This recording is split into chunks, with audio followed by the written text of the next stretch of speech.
할렐루야. 8월 첫날 예배에 참여하신 모든 분들 주의 이름으로 사랑하고 축복합니다. 우리 대한민국의 8월은 굉장히 덥고 또 태풍이 올라오는 그런 때죠. 7월 장마를 잘 견디고 이제 좀 안도할 만하면 이제 태풍이 올라와서 또 마음 졸이고 또 많은 피해를 당하고 해마다 8월을 우리는 그렇게 보내는 것 같습니다. 특히 요즘은 환경 오염 때문에 기상이변까지 겹쳐서 더 피해가 크고 고통이 더 심해진 것 같아서 많이 안타깝습니다. 이런 때일수록 우리가 대비 잘하고 또 좀 더 신중하게 조심들 해서 어려운 일 겪지 않도록 조심해야 될 줄로 믿습니다. 그리고 우리가 이런 기상 피해나 어려움들을 겪으면서 하나님보다 나 자신을 더 높이고 살았던 우리 인간이 모든 것을 다 할 수 있는 것처럼 생각했던 그런 교만들을 우리가 좀 회개해야 되겠죠. 그리고 인간의 지나친 욕심 때문에 자연을 해치고 그래서 또 그런 기상이변을 초래한 우리들의 어리석음을 또 깨닫고 회개해야 될 줄로 믿습니다. 하지만 또 이런 모든 위험과 어려움 속에서도 우리와 함께 해주시고 또 우리를 지켜주시고 보호해 주시고 그 숱한 어려움 속에서도 또 가을이 되면 열매를 맺게 해주시는 하나님의 은혜에 감사하는 마음도 가져야 될 줄로 믿습니다. 아멘. 이런 은혜를 우리가 기대하면서 우리 8월 달은 조의 권사회의 찬양으로 시작하겠습니다. 우리 권사님들 찬양해 주시기 바랍니다.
아멘. 우리 조이 권사의 찬양 감사합니다.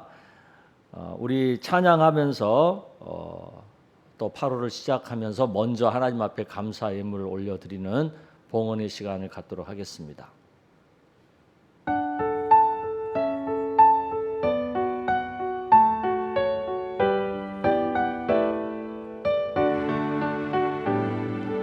내게 있는 양유옥합 주께 가져와 그 발 위에 입 맞추고 깨뜨리니가 나를 위해 험한 산길 오르신 예수 걸음마다 크신 사랑 새겨놓았네.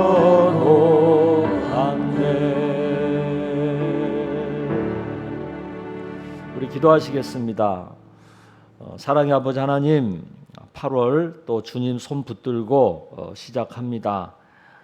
비가 많이 오고 굉장히 무덥고 또 태풍까지도 몰려오는 기후적으로 굉장히 힘든 그런 시기를 저희들이 살게 됩니다. 하나님께서 지켜주시고 보호하여 주시고 또 어쩌다가 큰 피해와 어려움을 겪은 이들 또 하나님께서 위로하시고 또 새 힘을 주셔서 속히 회복될 수 있도록 도와주시기를 원하옵나이다. 인생은 그렇게 늘 계속되는 고난이고 고통이지만 그 가운데서도 기쁨이 있게 하시고 은혜가 있게 하시고 또 감사가 있게 하시는 하나님의 은혜로 인하여 감사합니다. 하나님께서 순간순간 우리들에게 허락해 주시는 은혜로 인하여 저희들이 살 힘을 얻고 또 소망을 얻고 또 미래를 바라보면서 다른 박질할 수 있는 용기를 얻게 해주셔서 감사합니다. 8월도 주님과 함께 시작하오니 감당할 만한 힘을 주시고 건강을 주시고 믿음을 주시고 능력을 허락하여 주시기를 원합니다. 또한 8월을 시작하면서 깨끗한 정결한 마음을 가지고 시작할 수 있도록 저희들의 심령을 예수 십자가 보혈로 정결하게 씻어 주시기를 원합니다. 성령의 능력으로 채워주셔서 주가 주신 힘으로 또 8월을 살아갈 수 있도록 역사하여 주시옵소서. 무더운 날씨 가운데 우리 어르신들 건강을 지켜주시고 또 우리 연로하신 부모님들의 건강도 지켜주시고 또 무더운 곳에서 땀 흘려 일하는 성도들의 삶도 하나님이 지켜주시기를 원합니다. 아무리 어려워도 우리가 하나님 의지하고 믿음으로 또박또박 한 걸음 한 걸음 힘있게 걸어 나아가는 한 달이 될 수 있도록 축복하여 주시옵소서. 오늘 드려진 예물을 하나님 기뻐 받아주시기를 원합니다. 매일매일 순간순간 하나님이 주신 은혜로 인하여 저희들이 감사하는 날이 또 감사하는 순간이 더 많아질 수 있도록 축복하여 주시기를 원하옵나이다. 우리가 간구하는 것, 소망하는 것, 또 우리가 기대하는 것, 주님의 믿음 안에서 하나하나 이루는 삶을 살 수 있도록 축복하여 주시옵소서. 이 나라 이 민족을 지켜주시기를 원합니다. 여러 가지 안보적으로, 경제적으로, 사회적으로, 정치적으로 혼란스럽고 한 치 앞도 내다볼 수 없는 불투명한 것들이, 불확실한 것들이 많지만 하나님께서 친히 다스려 주셔서 저희 나라를 보호하여 주시고 지켜 주시옵소서. 주님, 특별히 또 우리 자녀들을 축복하셔서 학업을 감당하는 자녀들에게 지혜 주시고 이 무더운 날 건강 잃지 않도록 도와주시옵소서. 예수님의 이름으로 축복하며 기도드리옵나이다. 아멘. 우리 8월에 주시는 하나님 말씀 에레미야서 13장 1절에서 11절까지의 말씀입니다. 우리 한 절씩 교독하도록 하겠습니다. 여호와께서 이와 같이 내게 이르시되 너는 가서 뱃띠를 사서 내 허리에 띠고 물에 적시지 말라 하시기로. 내가 여호와의 말씀대로 띠를 사서 내 허리에 띠니라. 여호와의 말씀이 다시 내게 임하여 이르시되 너는 사서 내 허리에 띈 띠를 가지고 일어나 유브라데로 가서 거기서 그것을 바위 틈에 감추라 하시기로. 내가 여호와께서 내게 명령하신 대로 가서 그것을 유브라데 물가에 감추니라. 여러 날 후에 여호와께서 내게 이르시되 일어나 유브라데로 가서 내가 내게 명령하여 거기 감추게 한 띠를 가져오라 하시기로. 내가 유브라데로 가서 그 감추었던 곳을 파고 띠를 가져오니 띠가 썩어서 쓸 수 없게 되었더라. 여호와의 말씀이 내게 임하니라. 이르시되 여호와께서 이와 같이 말씀하시니라. 내가 유다의 교만과 예루살렘의 큰 교만을 이같이 썩게 하리라.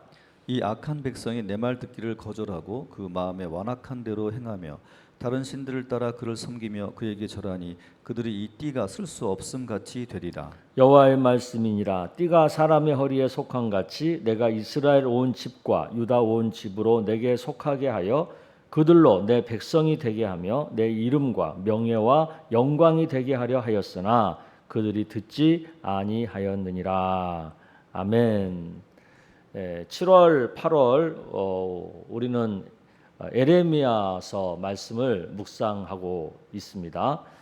에레미야 말씀은 남유다가 망해가는 모습을 담은 굉장히 가슴 아픈 내용이 많은 그런 성경 말씀이죠. 우리나라도 일본에게 주권을 빼앗기고 36년간 식민지가 된 부끄러운 역사를 가지고 있기 때문에 이 에레미야 말씀을 보면 많이 공감하는 것들이 있습니다.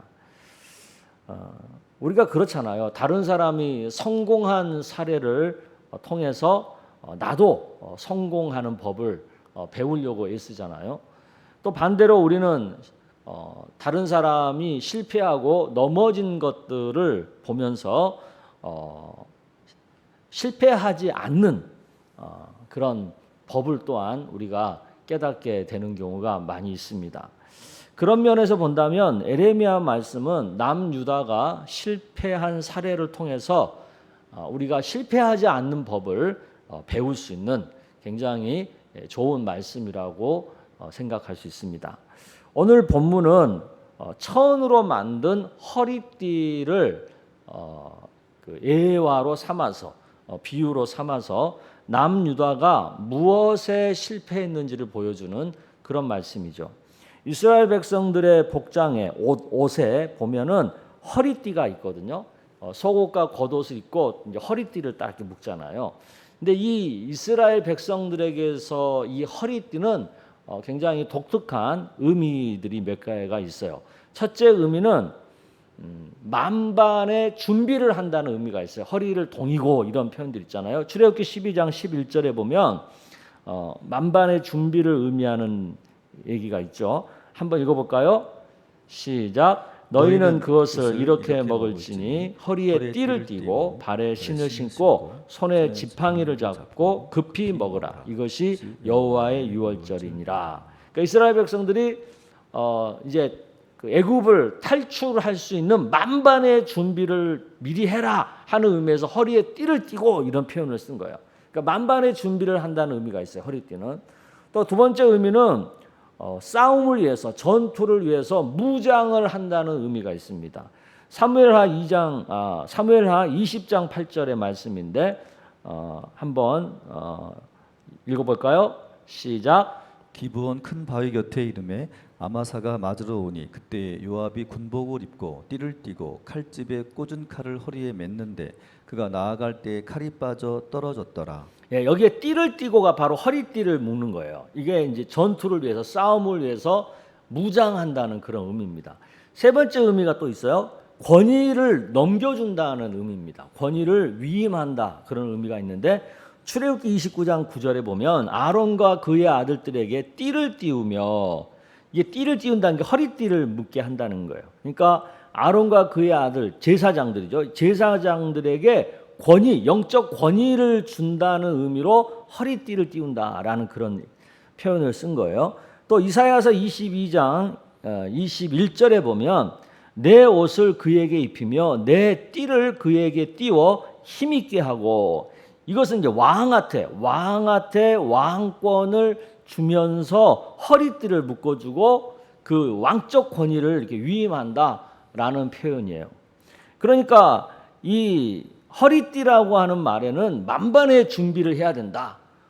또 전투를 할 수 있는, 싸울 수 있는 준비를 제대로 갖고 있어야 된다.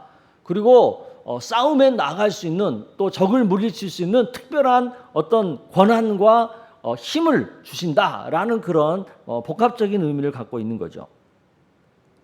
이스라엘 사람들에게 허리띠는 바로 이런 의미와 상징이 있는 거예요. 하나님은 이런 허리띠를 가지고 에레미야에게 남유다가 어떻게 해서 망하게 되었는지 그 이유를 밝혀주고 있죠. 왜 남유다가 망했다는 거예요? 이 허리띠가 썩어버렸기 때문에 망했다는 거예요. 하나님은 이스라엘 백성들을 세상 민족 가운데서 허리띠와 같은 존재로 삼으신 거거든요. 세상의 악과 사탄의 그 역사에 맞서 싸울 수 있는 만반의 준비를 하고 또 싸울 수 있는 힘과 능력을 이스라엘 백성들에게 맡긴 거거든요. 준 거거든요. 그러니까 이스라엘 백성들은 하나님께서 맡겨주신 이런 힘과 권위를 가지고 세상의 죄와 사탄의 악과 맞서 싸워야 하는 역할이 있는 거예요. 그런데 이들이 어떻게 했다는 거예요? 10절에 보면 이 악한 백성이 내 말 듣기를 거절하고 그 마음에 완악한 대로 행하며 다른 신들을 따라 그를 섬기며 그에게 절하니 그들이 이 띠가 쓸 수 없음 같이 되리라 그랬어요. 그러니까 세상의 죄, 또 이방 신, 사탄의 역사, 이런 것들과 맞서 싸울 수 있는 만반의 준비를 하고 나가서 싸워야 되는데, 싸워야 할 그런 어떤 사명이 있는데 이스라엘 백성들이 그러지를 못하고 오히려 이방신을 섬겼다는 거죠. 그래서 썩어서 더 이상 쓸모없는 허리띠와 같이 돼버렸다는 거예요. 오늘날 우리 그리스도인들도 동일하죠. 우리들도요, 허리띠 같은 존재인 거예요. 세상 가운데 우리가 살면서 세상의 죄와 사탄의 세력에 맞서 싸워야 할 사명과 또 싸울 그런 어떤 힘과 권위가 하나님께서 우리에게 허락하여 주신 권위가 있다는 거예요. 우리에게. 베드로전서 2장 9절에 그런 의미들이 있는 거죠. 읽어볼까요? 그러나 너희는 택하신 족속이요 왕 같은 제사장들이요 거룩한 나라요 그의 소유가 된 백성이니 이는 너희를 어두운 데서 불러내어 그의 기이한 빛에 들어가게 하신 이의 아름다운 덕을 선포하게 하려 하심이라. 그러니까 세상 속에서 우리는 어두운 세상 속에서 하나님으로부터 나온 빛을 선포하고 알려야 할 사명이 우리에게 있다는 거죠. 영적 싸움을 할 그런 역할이 우리에게 있다는 그런 뜻이거든요. 성경에 보면 우리를 가리켜서 세상의 소금이라고 그랬잖아요. 그 말은 세상 가운데 우리가 소금의 역할을 해야 된다는 거죠. 여러분, 바닷물의 평균적인 소금 염도가 몇 퍼센트인 줄 아세요? 3.5%밖에 안 된대요. 근데 이 3.5%밖에 안 되는 이 소금이 바다로 흘러 들어온 온갖 더러운 것들을 다 소독하고 정화를 시킨다는 거죠. 아무리 더러운 물이 들어와도, 바다에 들어와도 이 3.5%의 소금이 그걸 다 정화시키고 다 소독해버리는 거예요. 더러운 죄와 온갖 사탄의 악이 판치는 세상을 우리가 의롭게 하고 생명이 숨쉬게 하는 역할, 그걸 누가 하느냐? 하나님은 바로 우리 그리스도인들에게 그 역할을 맡기신 거예요. 이것을 위해서 하나님은 성경과 성령을 우리에게 주셨고, 우리는 하나님을 경외하는 믿음을 가지고 성경과 성령으로 이 세상과 맞서 싸우고 다스려 나아가야 할 사명이 우리 그리스도인들에게 있다는 거죠. 그런데 우리가 성경에서 벗어난 삶을 세상 사람들과 똑같이 따라서 산다는 거죠. 그렇게 되면 우리가 곧 썩은 허리띠가 되고 만다는 거예요. 지금 세상 속에서 사탄이 가장 강력하게 역사하는 영역이 공동체를 파괴하는 거잖아요. 가정이라고 하는 공동체, 그것은 개인주의가 아주 발달하게 해가지고 가정을 지금 무너뜨리고 있지 않습니까? 사람들이 결혼을 기피하고 출산을 싫어하고 그러다 보니까 지금 가정이 무너지고 있잖아요. 또 물질 만능 자본주의로 인해서 자본의 양극화 현상이 일어났잖아요. 잘 사는 사람은 너무너무 잘 사고 못 사는 사람은 또 너무너무 못 살고, 이로 인해서 사회 공동체가 지금 무너지고 있잖아요. 양극의 갈등 때문에. 또 그걸로 인해서 세상의 모든 정치 세력도 양극단으로 갈려서 우리나라뿐만 아니라 지금 전 세계 국가들이 양극단으로 나라가 갈려가지고 지금 갈등하고 있거든요. 또 오라벨을 추구하는 쾌락주의는 교회 공동체를 지금 파괴하고 있죠. 쾌락주의는 기독교의 희생과 헌신의 가치를 비웃잖아요. 현재 나만 행복하면 최고라고 하는 쾌락주의는 우리 인류의 내일과 미래의 안위를 위협하고 있거든요. 이러한 세상의 흐름에 우리 그리스도인들이 따라가면 안 되는 거죠. 이런 흐름에 맞서서 그럴수록 더 공동체, 가족 공동체, 교회 공동체, 사회 공동체를 중요시하고 현재도 중요하지만 또 미래도 더 소중히 여기는 그런 마음으로 현재를 살아야 되겠죠. 남을 배려하고 더불어 같이 잘 살기 위해서 기꺼이 희생과 헌신도 감당할 줄 아는 그런 삶을 살아야 되겠죠.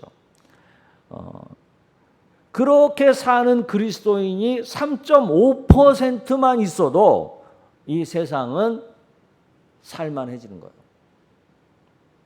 3.5%의 역할이 바로 그리스도인들의 허리의 역할이라는 것을 우리가 명심할 필요가 있습니다.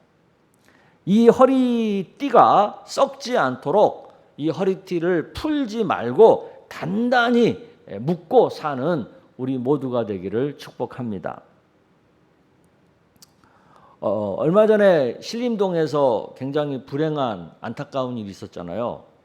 그 묻지마 폭행을 해가지고 사람도 죽이고 여러 명을 다치게 한 그런 그 범죄가 있지 않았습니까? 근데 그 엄청난 그 범죄를 저지른 사람이 그 범죄를 저지른 이유를 말을 했는데 그게 너무나도 우리에게 충격이었죠. 자기만 불행하게 사는 것 같아서 다른 사람도 불행하게 만들려고 그 짓을 했다는 거잖아요. 이 세상이 이런 거예요. 나만 불행할 수 없다는 거지. 얼마나 세상이 악합니까? 우리 그리스도인들도 살다 보면 개인의 꿈을 이루는 일에 실패할 수 있습니다. 우리 그리스도인들도 행복한 가정을 이루는 일을 잘 못할 수 있습니다. 결혼의 시기를 놓쳐서 결혼을 못할 수도 있고, 세상 사람들의 불행과 똑같은 불행을 우리 그리스도인들도 겪을 수 있어요. 또 겪고 있고. 그렇지만 우리 그리스도인들이 세상 사람과 다른 건 뭐예요?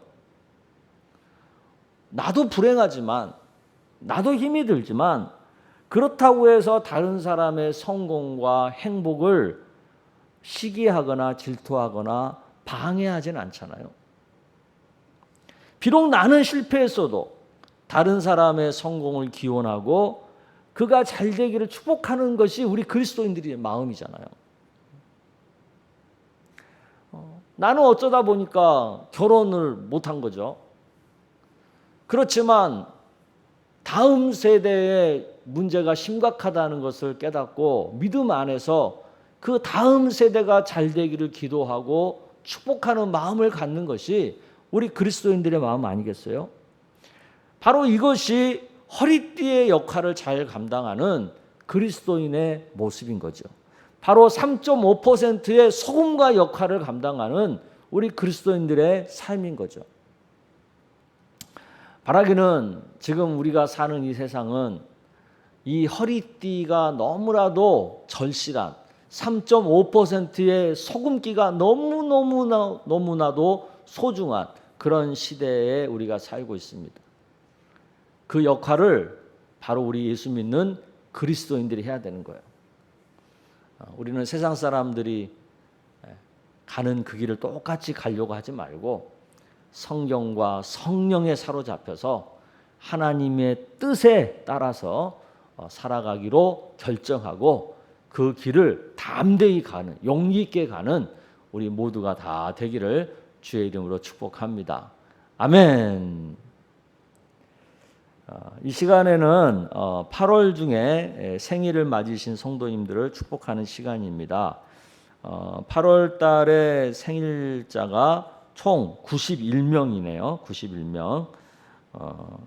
참 무더운 날 태어나시느라고 고생들 많이 하셨습니다. 또 여러분들을 낳으시라고 또 어머니들도 고생도 많이 하셨고 이 더운 날 더욱 건강들 하시고 또 마음도 평안하게 가지시고 또 영원은 주의 은혜로 기쁨이 가득한 그런 8월이 되기를 축복합니다. 우리 다 같이 우리 생일자들을 위해서 축복하는 시간 갖겠습니다. 제가 기도하겠습니다. 하나님 아버지, 8월에 생일을 맞으신 우리 성도님들 한 분 한 분을 사랑하여 주시고 축복하여 주시기를 원합니다. 무더운 날 태어나서 인생을 시작했지만 시작부터 어려운 시간을 잘 견뎌냈기 때문에 험한 세상도 능히 살아갈 수 있는 힘을 하나님께서 주신 줄로 믿습니다. 하나님이 주신 그 힘과 능력을 가지고 우리 8월에 생일 맞은 성도님들이 그들의 삶을, 그들의 믿음의 경주를 잘 감당할 수 있도록 도와주시기를 원합니다. 더욱 건강하게 하여 주시고 더욱 평안하게 하시고 또 하나님이 주시는 능력이 더욱 커서 그 어떤 것도 능히 견뎌내고 이겨낼 수 있도록 주님이 새 힘을 덧입혀 주시옵소서. 그래서 하나님 앞에 믿음으로 계획하고 생각하고 힘쓰는 것마다 아름다운 성취와 아름다운 열매를 맺을 수 있도록 축복하여 주시옵소서. 또한 아버지 하나님께서 역사하셔서 오늘 말씀처럼 우리 성도님들이 허리띠의 역할을 또 3.5%의 소금의 역할을 잘 감당하기를 원합니다. 바다 같은 험한 세상 속에서 우리 그리스도인들이 허리 역할을 잘하고 소금 역할을 잘해서 이 세상을 살맛나게 하는, 아무리 더러운 것이 많아도 깨끗하게 소독하고 정화하는 역할을 감당하는 우리 그리스도인들이 되기를 원합니다. 그래서 아무리 어려워도 절망하는 것이 아니라, 좌절하는 것이 아니라 소망을 보게 하고 또 힘을 내서 다시 일어설 수 있는 그런 회복의 은혜가 있는 그런 세상을 만드는 일에 저희들이 잘 감당하기를 원합니다. 무엇보다도 복음으로 영혼을 살리는 일에, 하늘나라의 백성으로 세워지는 일에 우리가 잘 감당하기를 원합니다. 주님이 함께하여 주시옵소서. 조금 힘들다고 어렵다고 하나님보다는 당장 눈에 보이는 세상 것을 따라가려고 하는 우리들의 연약한 마음, 갈대처럼 흔들리는 마음을 붙들어 주시고, 그럴수록 더욱 성경과 성령에 사로잡혀 믿음으로 살아갈 수 있는 저희들이 다 되게 하여 주시옵소서. 특별히 또 성도 가운데 몸이 아픈 이들이 있습니다. 중한 병에 걸려서 하나님의 도우심의 손길을 바라보는 이들도 있습니다. 하나님이 불쌍히 여겨주시고 특별한 치유의 능력으로 저들을 고쳐주시고 속히 회복시켜 주시옵소서. 이 나라 이 민족 지켜주셔서 8월 한 달 평안하게 하여 주시옵소서. 예수님의 이름으로 기도드리옵나이다. 아멘. 네, 이제 각자 기도 제목을 가지고 자유롭게 기도하는 시간입니다. 이 예배 끝났다고 그냥 일어나지 마시고 잠깐이라도 본인들의 기도 제목을 가지고 간절하게 기도하는 시간 가지시기를 바랍니다. 이제 우리가 8월도 예배함으로 시작했으니까 하나님께서 이 8월도 꼭 붙들어 주실 줄로 믿습니다. 아멘. 우리 주여 한 번 외치고 기도하겠습니다. 주여!